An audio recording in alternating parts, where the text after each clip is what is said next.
Shalom, selamat malam untuk kita semua rekan-rekan PPGT yang sama dikasih oleh Tuhan.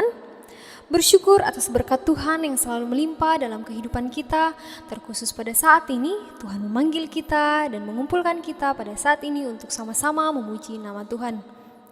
Mari kita puji Tuhan kita lewat Kidung Jemaat 33 ayat yang pertama dan ayat yang ketiga. Suaramu kudengar.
Rekan-rekan PPGT yang dikasih dalam Tuhan, marilah kita memulai ibadah kita pada saat ini.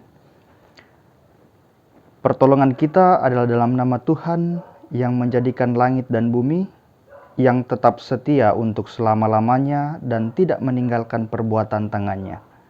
Kasih karunia dan damai sejahtera dari Allah Bapa kita dan dari Tuhan Yesus Kristus menyertai kita. Amin. Kita masuk ke dalam pembacaan berkelanjutan dari kitab Kejadian 34 ayat yang ke-25 sampai dengan 31, dari Kejadian 34 ayat 25 sampai dengan ayat yang ke-31. Kita baca bersama-sama. Pada hari ketiga, ketika mereka sedang menderita kesakitan, datanglah dua orang anak Yakub, yaitu Simeon dan Lewi, kakak-kakak Dina, setelah masing-masing mengambil pedangnya, menyerang kota itu dengan tidak takut-takut serta membunuh setiap laki-laki. Juga Hemor dan Sikem, anaknya, dibunuh mereka dengan mata pedang, dan mereka mengambil Dina dari rumah Sikem lalu pergi. Kemudian datanglah anak-anak Yakub merampasi orang-orang yang terbunuh itu, lalu menjara kota itu karena adik mereka telah dicemari. Kambing dombanya dan lembu sapinya, keledainya, dan segala yang di dalam dan di luar kota itu dibawa mereka.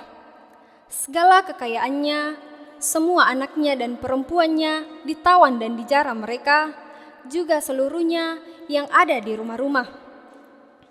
Yakub berkata kepada Simeon dan Lewi, "Kamu telah mencelakakan aku dengan membusukkan namaku kepada penduduk negeri ini, kepada orang Kanaan dan orang Feris, padahal kita ini hanya sedikit jumlahnya.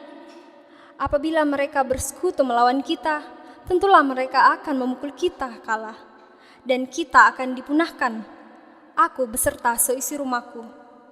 Tetapi jawab mereka, "Mengapa adik kita diperlakukan sebagai seorang perempuan sundal?" Amin firman Tuhan. Rekan-rekan PPGT yang sama-sama dikasih dalam Yesus Kristus, pada saat ini kita akan membaca dan merenungkan firman Tuhan. Tapi sebelumnya itu mari kita meminta kekuatan dalam doa. Kita berdoa. Pada saat ini Tuhan, kami datang ke hadirat-Mu bersyukur atas segala anugerah yang Engkau berikan kepada kami. Terima kasih atas penyertaan-Mu kepada kami semua ya Tuhan. Dan pada saat ini kami akan membaca firman-Mu. Kiranya Engkau memberkati kami, Engkau terangi hati dan pikiran kami, agar apa yang kami baca dan yang diperdengarkan pada saat ini boleh kami pahami dengan baik. Terlebih kami akan gunakan dalam setiap aktivitas kehidupan yang Tuhan karuniakan kepada kami. Berbicaralah kepada kami Tuhan, kami telah siap mendengarkan firman-Mu. Dalam anak-Mu Yesus Kristus, Tuhan dan Juru Selamat kehidupan kami. Amin. Rekan-rekan PPGT yang sama-sama dikasih dalam Yesus Kristus, pada saat ini kita akan membaca firman Tuhan dari Yesaya 5 ayatnya yang pertama hingga ayatnya yang ke-7. Dari Yesaya 5 ayatnya yang pertama hingga ayatnya yang ke-7. Lembaga Alkitab Indonesia memberikan judul Nyanyian tentang Kebun Anggur. Aku hendak menyanyikan nyanyian tentang kekasihku, nyanyian kekasihku tentang kebun anggurnya.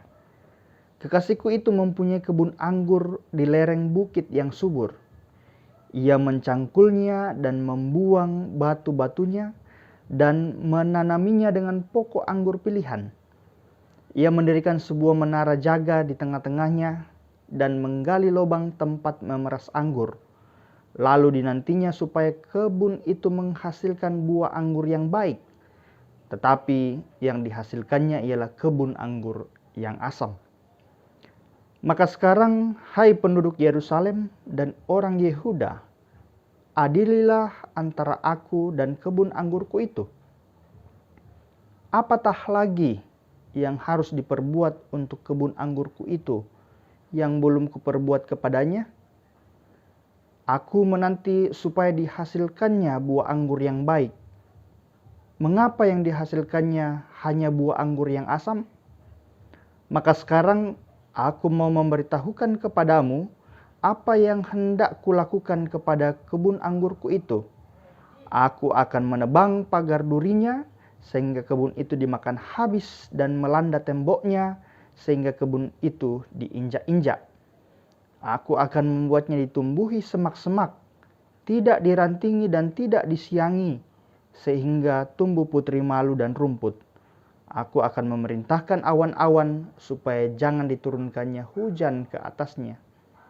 Sebab kebun anggur Tuhan semesta alam ialah kaum Israel, dan orang Yehuda ialah tanam-tanaman kegemarannya. Dinantinya keadilan, tetapi hanya ada kelaliman. Dinantinya kebenaran, tetapi hanya ada keonaran. Amin. Rekan-rekan PPGT yang sama-sama dikasih dalam Yesus Kristus, dari pembacaan kita tadi dari Yesaya 5 ayatnya yang pertama hingga ayatnya yang ke-7, dari buku Bina Muda PPGT diberi judul Tragedi Buah Asam. Rekan-rekan PPGT yang sama-sama dikasih dalam Yesus Kristus, ada sebuah kisah mengenai seorang pemuda yang sementara duduk di bangku SMA, kurang lebih sekitar tahun 2006 dia duduk di bangku SMA. Dia adalah orang yang sangat giat belajar, sangat tekun dan sangat ulet. Jangankan melewatkan satu hari tanpa belajar, dia justru berusaha dengan gigih agar tidak pernah melewatkan satu mata pelajaran pun di sekolahnya. Sayang sekali ketika ujian nasional sudah dilaluinya, ia harus menerima kenyataan. Kenyataan yang diterima adalah kenyataan yang amat mengecewakan. Dari sekitar 200 siswa di sekolahnya, dia adalah salah satu dari 2 orang yang tidak lulus saat ujian nasional kala itu. Menurut rekan-rekan sekalian, bagaimana bentuk ungkapan kekecewaan yang akan dilakukan oleh pemuda tadi? Mungkinkah kekecewaan itu akan sama seperti yang dikisahkan dalam Yesaya 5 ayat 1 hingga ayatnya yang ke-7 tadi? Sepertinya kekecewaan pemuda tadi belum sebanding dengan kekecewaan Tuhan. Di dalam kasih sayang dan panjang sabarnya, Tuhan berupaya keras untuk membuat umatnya sadar. Mungkin pemaparan yang panjang lebar dan rumit sulit dicerna sebagian orang. Maka dalam nas pembacaan kita tadi ini, ancaman murka Tuhan dipaparkan dalam bentuk perumpamaan yang digubah sebagai sebuah nyanyian. Dengan perumpamaan yang begitu nyata sesuai pengalaman hidup mereka sehari-hari, tidak mungkin orang Israel tidak memahami perumpamaan tersebut. Dengan gubahan berupa nyanyian, tidak mungkin kata-kata ini tidak terpatri dalam sadumari mereka. Rekan-rekan PPGT yang dikasih dalam Yesus Kristus, tidak bisa digambarkan betapa kecewanya kekasih mistik Yesaya yang menggarap kebun anggur dengan sangat giat sekaligus serius. Namun yang diperolehnya adalah buah yang asam. Keputusasaan dan kekecewaan itu tergambar pada rencananya untuk menghancurkan dan menelantarkan kebunnya itu. Apa yang salah dengan kebun ini? Bukankah penggarapnya bukan penggarap yang jahat seperti yang digambarkan dalam Matius 21 ayat 33 hingga ayat yang ke-46? Tetapi penggarap yang mau mengorbankan segala hal untuk kebaikan kebunnya. Mengapa justru buah yang masam yang dihasilkan?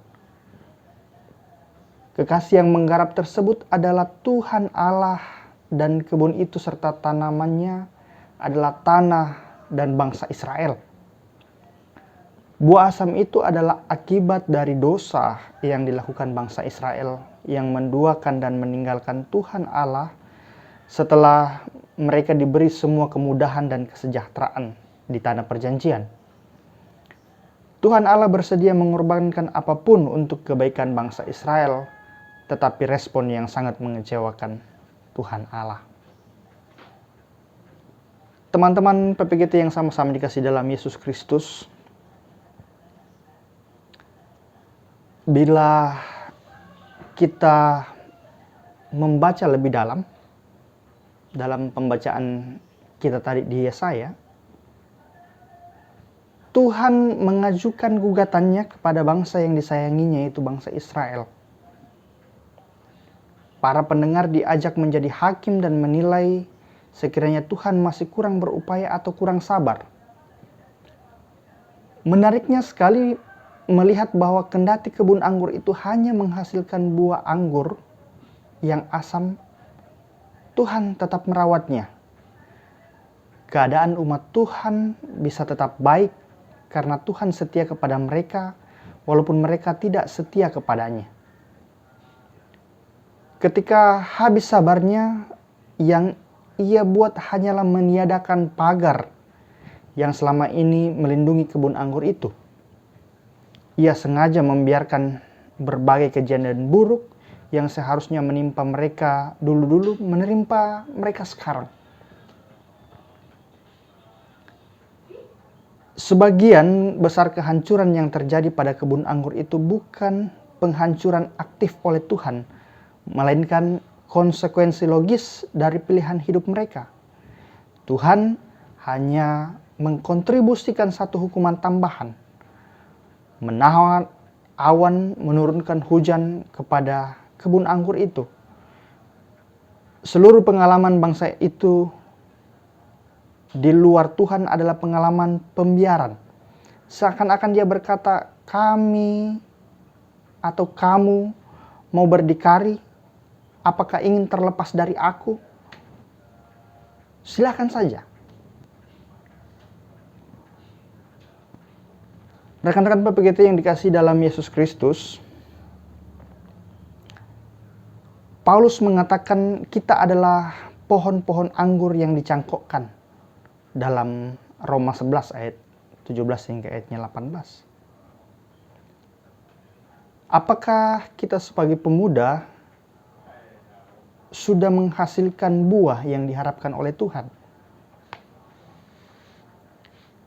Sekarang ini kita sebagai pemuda Kristen banyak yang sedang mengarah kepada buah yang masam. Ketika baru menempuh pendidikan dan memulai karir, kita sangat menikmati hubungan yang akrab dan sangat dekat dengan Tuhan. Dalam masa-masa itu kita rajin ke gereja, rajin berkumpul, beribadah, rajin berdoa, dan Tuhan Allah juga terus menopang kita. Akan tetapi setelah berhasil di tempat kita, justru yang kita lakukan adalah meninggalkan Tuhan, bahkan melawan Tuhan dengan keberhasilan yang kita dapatkan. Tuhan Allah yang kita kenal dalam diri Yesus Kristus telah mengorbankan segalanya untuk kebaikan, kesejahteraan, serta keselamatan kita. Namun masih ada saja orang-orang muda yang sulit untuk mensyukuri berkat serta pengorbanan Tuhan kepada dirinya. Ada yang selalu mengeluh kekurangan, bukan merasa kecukupan, bahkan ada yang merasa tidak pernah diberkati. Sikap-sikap seperti ini mengarah kepada sebuah kepahitan rohani, yakni muncul tragedi buah yang asam. Kalau kita semua sudah begitu, dapatkah kita bayangkan apa yang akan dilakukan Tuhan selanjutnya kepada kita sebagai anak-anak muda? Mari kita berpikir, berbuat dan berkomitmen selagi kita masih dalam masa-masa muda kita untuk menjadi buah yang manis di hadapan Tuhan. Rekan-rekan PPGT yang dikasihi dalam Yesus Kristus, mari kita menyiapkan diri kita, mari kita menyiapkan kehidupan kita untuk menjadi pemuda-pemudi Kristen yang bisa menjadi orang yang bisa menghasilkan buah yang manis. Amin. Mari kita masuk dalam doa syafaat. Mari kita berdoa. Kembali kami bersyukur dan berterima kasih kepadamu ya Bapa, atas segala berkat anugerah yang Kau limpahkan kepada kami.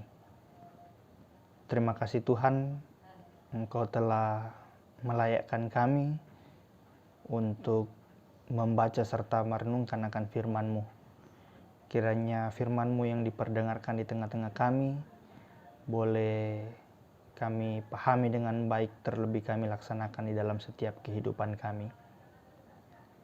Ya Allah ya Tuhan kami, pada saat ini kami berdoa untuk situasi dan kondisi bangsa dan negara kami yang pada saat ini masih terus-menerus dalam menghadapi pandemi COVID-19 ini Tuhan.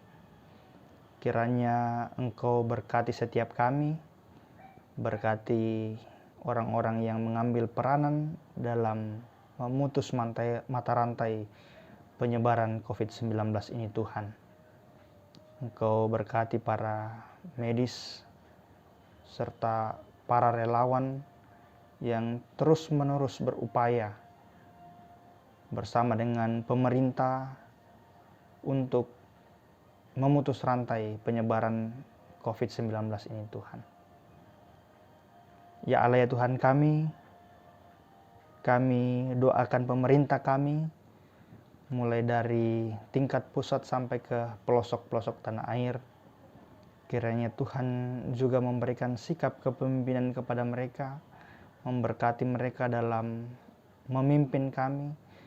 Kiranya Tuhan memberikan hikmat kebijaksanaan kepada mereka, agar mereka memimpin kami ke jalan yang Tuhan kehendaki. Ya Allah, ya Tuhan kami, pada saat ini kami berdoa untuk segenap pelayanan yang dilaksanakan di PPGT Jemaat Satria Kasih ini Tuhan. Kiranya Engkau memberkati setiap pengurus, anggota yang mengambil peranan, mengambil bagian dalam setiap lingkup pelayanan di PPGT Jemaat Satria Kasih. Begitupun juga dengan PMG Jemaat Satria Kasih Tuhan, dalam setiap aktivitas pelayanannya, kiranya Tuhan tetap memberkati, Tuhan melindungi, agar mereka boleh melaksanakan pelayanan dengan baik untuk kemuliaan nama Tuhan. Kami berdoa untuk panitia rapat anggota dan rencana pelaksanaan rapat anggota PPGT Jemaat Satria Kasih Tuhan, kami serahkan ke dalam tangan pengasihan-Mu. Kiranya Engkau memberkati tim kerja serta pengurus yang mempersiapkan diri dan juga mempersiapkan kegiatan ini Tuhan. Kiranya Engkau senantiasa memberikan kesehatan, kekuatan kepada mereka, agar mereka boleh mempersiapkan kegiatan ini dengan sebaik-baiknya. Kami berdoa juga Tuhan untuk rekan-rekan kami yang berulang tahun. Kiranya Tuhan memberkati mereka. Ucapan syukur atas pertambahan 1 tahun lagi Tuhan. Kiranya Tuhan tetap memberikan kesehatan, kekuatan kepada mereka untuk menjalani akan setiap hari-hari yang masih Tuhan karuniakan. Bagi saudara-saudara kami, teman-teman kami PPGT yang dalam duka cita, kiranya Tuhan tetap menghiburkan mereka. Tuhan hiburkan akan setiap keluarga yang ditinggalkan, agar mereka tidak larut dalam duka cita Tuhan. Ya Allah, ya Tuhan kami berdoa untuk segenap teman-teman kami PPGT Jemaat Satria Kasih dalam pendidikannya Tuhan, dalam pekerjaan, dalam mencari pekerjaan, pun juga dalam yang mencari pasangan hidup. Kami serahkan semuanya ke dalam tangan pengasihan Tuhan. Engkau berkati mereka Tuhan dalam setiap aktivitas pendidikan, pekerjaan, dalam setiap aktivitas mereka Tuhan. Kami yakin dan percaya bahwa Tuhan akan selalu bersama-sama dengan mereka. Kami berdoa untuk setiap orang tua kami Tuhan.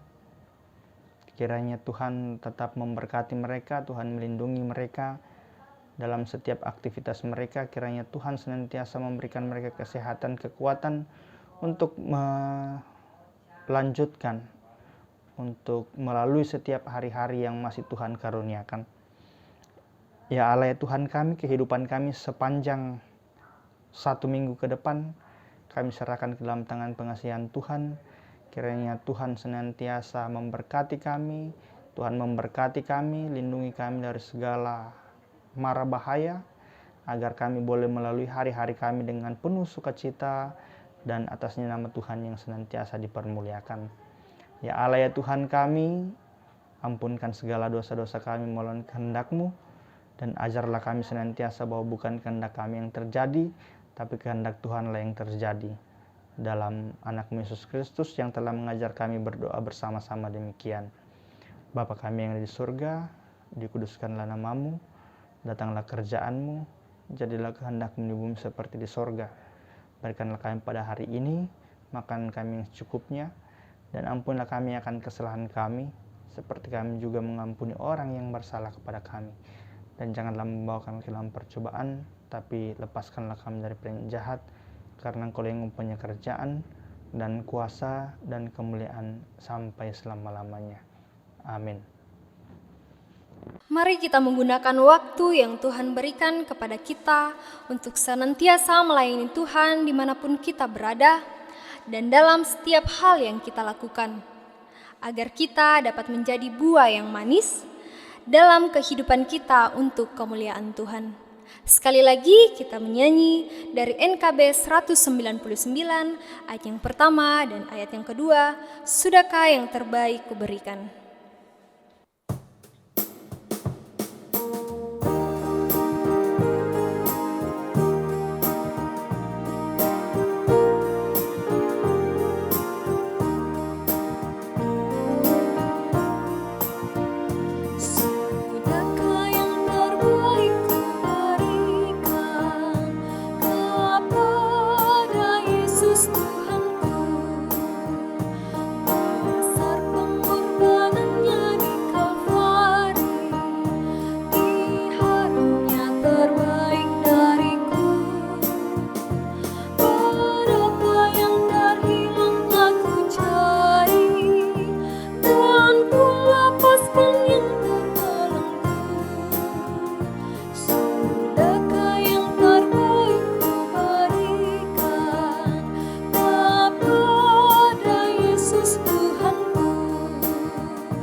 Mari kita menerima berkat dari Tuhan. Kiranya Allah mengasihani kita dan memberkati kita. Kiranya Ia menyinari kita dengan wajah-Nya. Amin.